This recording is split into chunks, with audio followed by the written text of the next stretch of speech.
Hello, my name is Talethea, and I am hoping that you all will come along with me as I work and plan and research and execute my intent to go from working from home full time to living on board cruise ships while also working full time. So let's do it. Are you going with no passport? My name is Talethea, and I am working to transition my entire life as someone who is working from home full time to someone who will be living aboard cruise ships and traveling the world and working full time from there instead. I like my job. I don't want to not have my job anymore, but I am so ready to see the world. So come along with me as I continue to present my 10 plus part series on just the way I'm preparing to go from living at home to living abroad in the world, wherever the ocean takes me. um, a couple things to keep in mind. First off, I am still in the research stage. So everything you hear from me is something that I have researched. I believe I understand it, and I'm sharing that information with you. That being said, I am no international travel genius. I'd very strongly suggest you spend some time researching international travel and passports and laws and rules and everything you need to know to be able to safely travel with you and the people that you're responsible for. I am offering this information based on what I understand. So, for all intents and purposes, this is for educational use only. Do with the information what you will. If nothing else, hopefully, I've given you a place to start. The website that I use and have spent a lot of time on, and you'll see it soon, is www.travel.state.gov. So that's the website. There's others, like I've looked at other things, but that one has everything you need as far as being able to get a passport to travel internationally as a United States citizen. So hang on to that information, y'all. So have you been dreaming about taking a cruise? I've been dreaming about a cruise, dreaming about a cruise life. I want to go to work during the day and do my job and help the people that I'm here to support. And when I get off work, I want to go and hang out in the hot tub or go and see Cabo San Lucas or go and do all the awesome things that folks do on board cruise ships. So, before you can sail internationally, there's some things you need in mind. You probably need a passport. So, in this presentation, that's what we're going to learn: how to get your first passport, how to renew an existing passport, the documents that you'll need, the current passport fees, how long processing takes, different tips and things that hopefully will help you to avoid delays. Keep a few things in mind. All this information is based off of information that I've gotten today. So, as you know, life and laws and rules and regulations change often. So be sure to go to the website travel.state.gov and get the most up to date information, okay? Because before you can go here and hang out on a cruise ship and fight with other people for chairs and enjoy the sun and the hot tub, go here. Go to the website, learn all the information you need as far as getting your passport. But as you can see, there's a lot of other really helpful stuff there, right? Getting your passport, international travel information, visas, being sure to enroll in the step.state.gov, which is important if you are going to any international country, right? Any country, any other country, where so that if in the event something happens, there's somebody in the area that knows to come and find you. So you want to be sure to hang on to that as well, and then information on how to contact the nearest U.S. embassy, no matter where you are in the world. So this website is actually really helpful. I've got a good amount of information here, but nothing beats you being able to go and get that information for yourself. So hang on to that. So, do you need a passport to cruise? Many cruises require a passport, but not all of them, right? There are some cruise lines that will allow you to cruise with just a birth certificate and a government ID. They'll let you take what's called a closed loop cruise, meaning you left from the United States, you came back to the United States. Others like definitely require it. So reach out to the cruise line that you are intending to travel on and find out exactly what they recommend or what they require for you to be able to travel with them. We do strongly recommend a passport. Why? Because things happen. Okay, if you miss your ship, if there's some kind of medical emergency and you need an international flight home, you will need to prove that you are a United States citizen. And so having that document will help make that a more seamless process. So just keep that in mind. Is it required? Maybe not, but it is very strongly recommended. As someone who's getting a first time passport, these are the things that you'll need. Proof of your citizenship, so a birth certificate and a certificate of naturalization. You will need a government issued ID, so your driver's license or your state ID, a passport photo. We'll talk about that a little bit more, and then the DS-11 application form. So Something that's important about that, you will definitely need it if this is your first time getting a passport. But if you've had one and it's been lost or stolen, if it's damaged, you will also need to start all over. You'll just need to get the DS11 application form and start all over. Do not sign the form until you are handing in all of your documents at the location where you go to submit your passport information and documentation.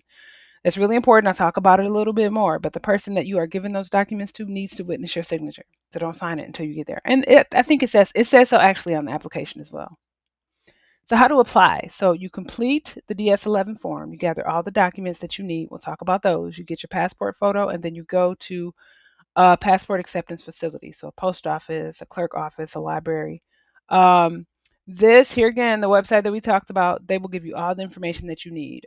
Keep in mind also that there are extra other things that you need to know when you're applying for a passport for somebody that's over 16 and somebody that's under 16 if you're traveling with children. But um, that is all information that you can find on the website as well. You will also need a passport photo. There are very many specific requirements, so keep that in mind. You need to have a white or off white background, no hats, no sunglasses. Your expression needs to be neutral, and it needs to be a recent photo. If you look at these examples, you'll see some of the things that just didn't work. You can't have your hair all in your face. It can't be like a gray or a grayed out photo with any background that's not white or off white, and you can't be off centered. You need to be in the middle. So you want to do what you need to put your best foot forward and take a good picture for a couple reasons. One, it's your passport, and you're going to have that picture for the next 10 years, and you have to show it to people. So you don't want a crazy looking picture. But two, you also don't want your picture to slow up your process. If in the event the picture is not accepted, you getting your passport will be a longer process, and who has time for that when you're trying to take a trip and go do amazing things? So do that. Common places to get a passport picture: CVS, Walgreens. You can get one at the post office, and you can also get one done at Walmart. I do know that some folks take their passport picture at home in front of a white wall. I don't know the process for that. I don't know the rules. You can research that for yourself as well. Just keep in mind that that is an option. And then to hand it in, you can go to a post office, a library, or one of your local clerk offices in your town or city. They do have like just different things required as far as whether or not you need an appointment. So reach out to those locations and find out. If you can walk in, great. If you can't, that happens too. But we all know how it works. You go to the post office and you get there and you're the only person sometimes. And then other time you get there, other times you'll get there and there'll be you and all 50 other people that wanted to come at the same time. So if they require an appointment, you'll want to know that. So just give them a call and find out. Additional documents that you need. You also need a photocopy of your like the birth certificate and ID that you're handing in. They want you to also have a photocopy of that. So you have to bring the original um, that has like the stamp or the seal, but they also want you to have a photocopy of it. Now, there's paper requirements: 8.5 inches by 11 inch as far as the paper. They want it to be single size, so you can't have a copy of something on one side and a copy of something else on the other. And they want you to take a photocopy of the front and back of your photo ID on separate forms, right? So because it can't be double-sided. So keep that in mind. There are other additional requirements that they have. The passport that your current or valid passport, if that's lost or stolen, right? This is when you're starting all over. So keep that in mind. Or if it has been damaged, this is another situation where you'll be starting all over. So if like that could be like, look at this: water, mold, stains, tears, unofficial markings, pages missing, stuff like that. So here again, check the website. There are more things there that they want you to know. Also know like if you've committed certain crimes or if you've got child support owed or tax concerns. There's all kinds of stuff that goes into you possibly not being able to get your passport. Check the website. Find that out for yourself so you know exactly what you're doing. So when you do submit your application, that you don't have to wait any longer than the normal time to get your passport back, so you can go out and enjoy life, enjoy the world, enjoy your trip. So, submitting the application. Once you go to the designated location that we talked about earlier, you have to hand in all your required documents, pay your fees, and then sign the form at the counter. Don't forget, the person at the counter has to see you sign the form. And these are the fees are also there can be some changes with those, as you can see. So the passport book is the blue thing that we all see and talk about all the time, right? So that one, in order to get that, it'll be $165 new, right? In order for you to get a new one, a first time one, that one's $165. Your passport card, that's a smaller version of your passport. It has, all the needed information, but it's closer to like a laminated ID. So it looks a little different. That one you have to pay the $30 plus the $35 acceptance fee. So that one is $65. Some people want them both. So that's when you have to pay the 160 plus the $35. So $195 fee.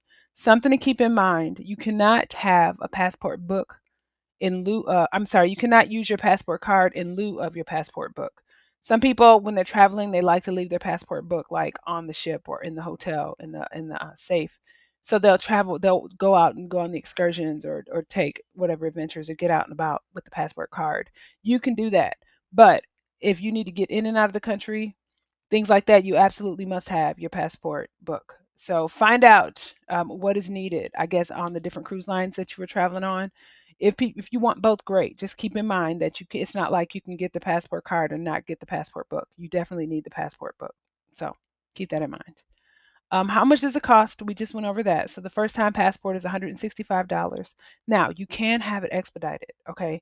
Fees to have it expedited, it's $60 for the application, and then if you want it shipped expedited, then that's $22.05.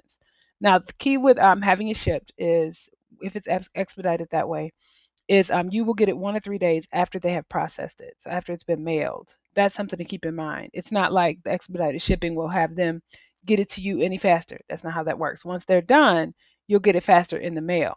So that's a different experience. So keep that in mind as well.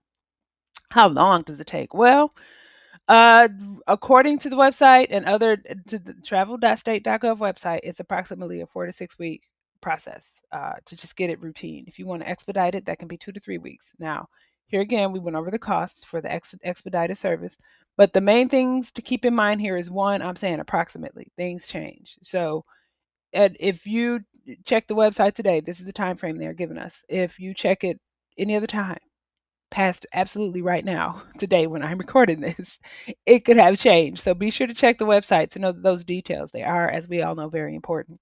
And another thing is you want to apply as early as possible for your cruise, right? You want to try to get your passport. The last thing you want is to be worrying about whether or not your passport is going to show up, like in time for you to be able to use it to take your trip, or even worse, if it comes too late, if for some reason you can't take the trip you want to take. So keep that in mind, okay? So renewing your passport, that's a different process, slightly different, but I mean, it's different enough that you want to keep these things in mind. There's a different form to submit. This form is DS-82. You have to get a new passport photo. They want a recent photo. You still have to pay a fee.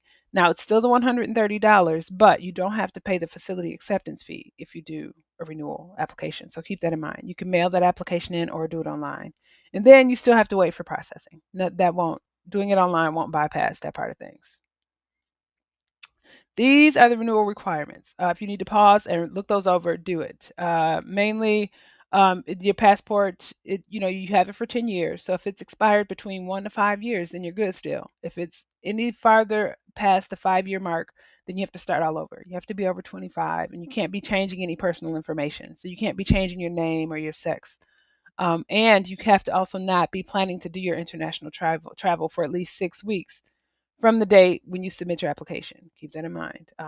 Online renewals cannot be expedited, so that's something else that's really important.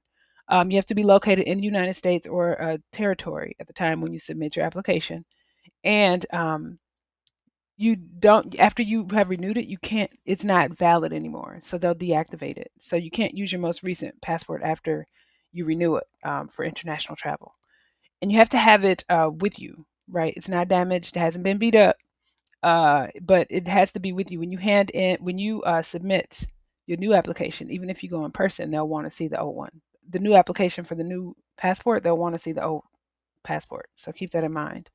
Um, this screenshot came exactly from the travel.state.gov website. So this is the information I have. There is more information there, so go check it out. Let's see. So what you'll need to renew. So you need to show the passport that you're renewing. You have to pay for the fees, right? So your credit or debit card. The passport book is $130. The passport card is $30. So if you want both, $160. Um, let's see. You can't have it expedited, but you can still have it shipped faster. You can do the expedited shipping. So that's still the $22.05. And you still need an updated photo. They'll also want the important information like your social security number and your emergency contact information. Other important details you want to keep in mind, like I said earlier, once you submit that application, the current passport that you have will be canceled. It won't be valid. So you can't be traveling internationally. You can't use it internationally once it's not valid anymore. Now, you can keep it. You can use it in the future, possibly as proof of citizenship, but just keep in mind that it's no longer valid. Um, and you don't have to mail that one. Once you've sent off your information to renew, to get a new passport, you don't have to mail it to them. You can keep it, but it's just not valid any longer. Common mistakes people make when planning to travel. Don't wait too long. Don't do that to yourself. Don't make yourself have to worry about whether or not it'll get back in time, or even worse, don't get it so late that it doesn't get back in time for you to take a trip. Okay. Be careful with your passport photo. Make sure you have all the documents you need and all the forms that you need to have filled in and signed. Here again, keeping in mind, don't sign the applicate the form that you need for your passport until you're actually handing it in at the location at the facility. Make sure you've got the correct payment, and be sure that you booked your travel in a way that the dates of travel are actually far enough in advance that you'll get your passport in time.